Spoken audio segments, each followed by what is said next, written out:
இறை வார்த்தை லூக்கா நற்செய்தி அதிகாரம் 10 இறைவசனங்கள் 13 முதல் 16 முடிய.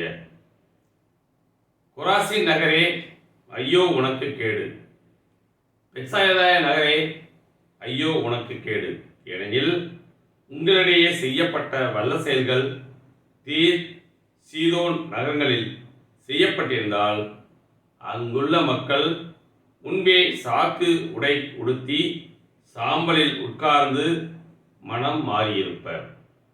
எனினும் தீர்ப்பு நாளில் தீருக்கும் சீதோனுக்கும் கிடைக்கும் தண்டனையை விட உங்களுக்கு கிடைக்கும் தண்டனை கடினமாகவே இருக்கும். கப்பர்நாகுமே, நீ வானளாவ உயர்த்தப்படுவாயோ? இல்லை, பாதாளம் வரை தாழ்த்தப்படுவாய். உங்களுக்கு செவி சாய்ப்பவர் எனக்கு செவி சாய்க்கிறார். உங்களை புறக்கணிப்பவர் என்னை புறக்கணிக்கிறார். என்னை புறக்கணிப்பவர் என்னை அனுப்பியவரை புறக்கணிக்கிறார். கிறிஸ்துவின் நற்செய்தி.